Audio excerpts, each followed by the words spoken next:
She took off her underwear and stuffed it into her shoe, then hurled it down from high above. Moments later, the shoe hit the ground with a thud, immediately catching a dog's attention, but its owner remained oblivious. Growing anxious, she quickly removed her other shoe and threw it down hard. The shoe landed right on a ladder, which finally got the man's attention. He walked over to the ladder, picked up the shoe, and looked around in confusion. Despite the two women shouting desperately from the tower, the man still didn't notice them. He just tossed the shoe aside in disgust. Watching the man walk away, Lucy was about to fire the flare gun when her companion stopped her. This flare was their last hope, and they needed to wait until dark for the best chance of rescue. Seeing the man heading toward his RV, they were certain he'd be staying overnight. When darkness finally came, Lucy fired the flare without hesitation. The man spotted the red light and raised his binoculars, finally discovering the distress signal from the tower top. The women thought they were saved, but then watched as the man drove his RV next to their car and smashed the window with a crowbar. They were stunned. Before leaving, he even flipped them off. Watching their stolen car disappear, the two fell into complete despair. They hoped the phone they'd thrown down with the shoe would bring help, but dawn came with no response. If the starving women didn't get food soon, they'd die before any rescue arrived. So they decided to retrieve the fallen backpack.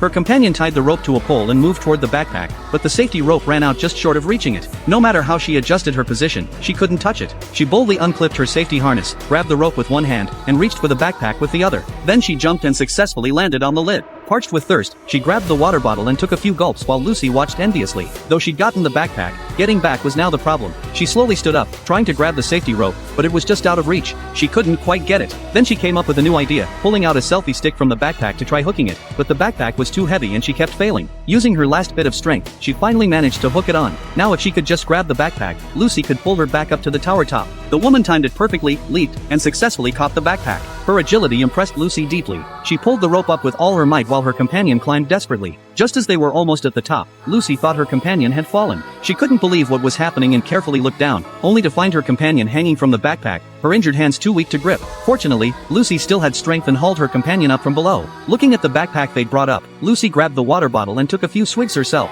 Then she quickly pulled out the drone and placed the note with their rescue message inside.